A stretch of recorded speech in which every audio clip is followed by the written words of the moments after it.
big news out of the NBA on Wednesday, Brett. The 3 games all got postponed, starting with when the Milwaukee Bucks did not leave their locker room as a protest for Jacob Blake being shot in Kenosha, Wisconsin. Yeah, I mean, it's hard to believe, but you almost sold it short there, Higgins. 3 NBA playoff games postponed. Playoff games. That is a very good point. Yeah, playoff games. So that was shocking originally, but it made a very powerful statement. We saw some other teams and leagues follow suit. Originally, the Milwaukee Brewers were first to follow suit, which made sense. Another Wisconsin team, then the WNBA, and then the Seattle Mariners, which you made a great point to me about, and I'm gonna let you share that with our listeners. You're right. The MLS, they postponed 5 games. The WNBA, they postponed their games as well. The MLB, there's been some news from different teams. The Milwaukee Brewers, they postponed their game against the Cincinnati Reds. That was the first news out of baseball. And then the Seattle Mariners game got postponed. And this is mainly because it seems there are 8 black players on the active roster of Seattle, and that is the most black players of any MLB team. Yeah, and again, like you said, I think this is going to. I think more and more teams are going to hop in on this. I think they're going to make a statement. Hey, we're not here to entertain anyone. Like, look what is happening in the world. But when the Mariners were the second team in baseball, I was kind of curious why. And when you pointed that out to me, it made a lot of sense, Higgins. And good for them for sticking up for what they believe in.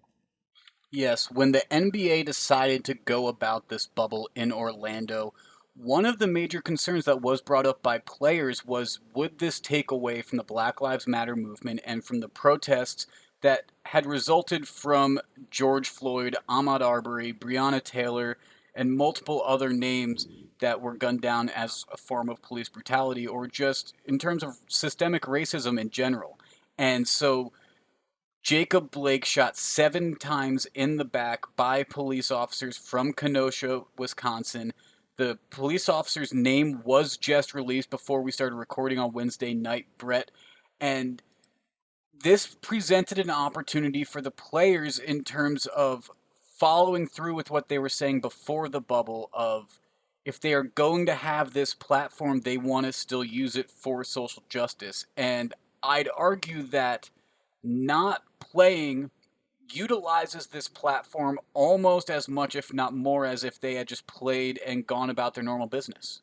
Yeah, I think the players have been doing the best they can to raise awareness.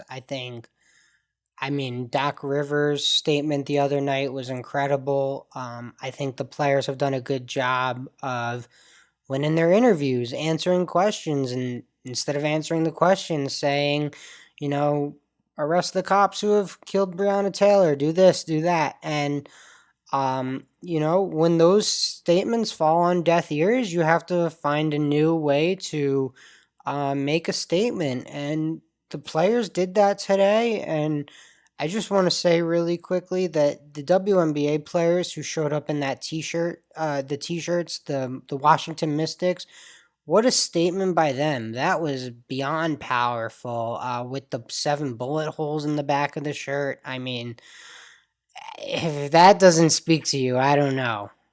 It speaks for itself, honestly. It was a very, very powerful shirt that those women were wearing. The 7 bullet holes representing Jacob Blake being shot in the back.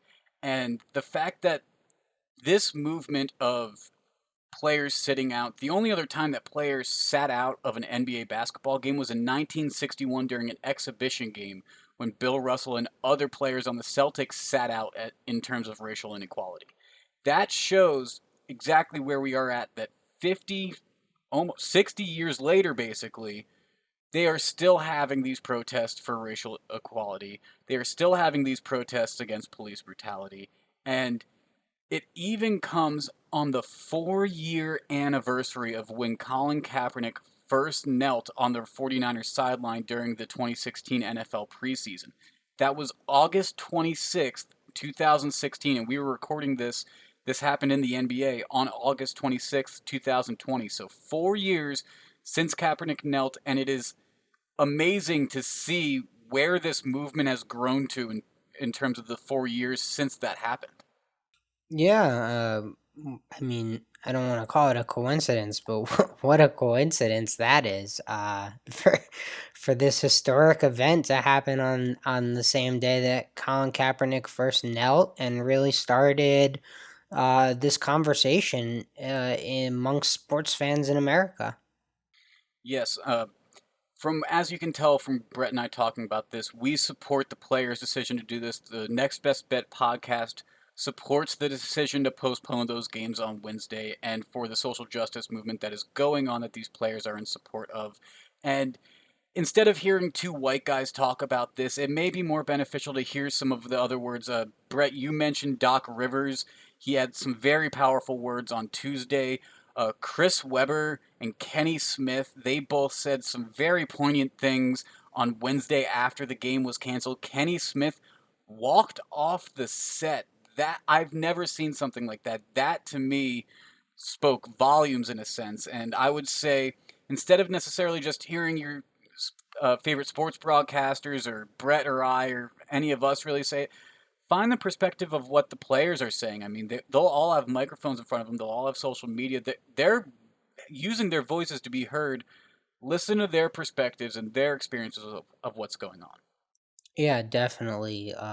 Definitely important to listen to the people who are trying to speak to us right now, and I've been doing that. The Milwaukee Bucks released this a team statement today after their incident, or not incident, after they decided not to play for social inequality reasons, and they came out as a team after, and I've worked with Brooke Lopez, I've worked with Wesley Matthews, and I'm super proud of those guys for sticking up for what they believe in.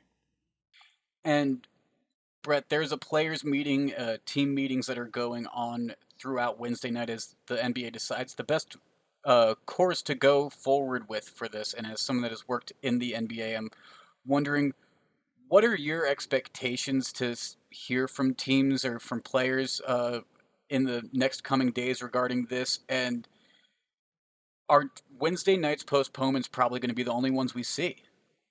This is all new, Higgins, so no one has any experience with this, but I expect Thursday's games to be postponed as well. And I'd we'll agree with we'll, we'll that. see what happens after that, but I expect it to kind of be across all leagues on Thursday, Higgins. I'd be shocked if anyone plays. I think it'll be kind of a blackout day, and you'll almost be forced to watch the news.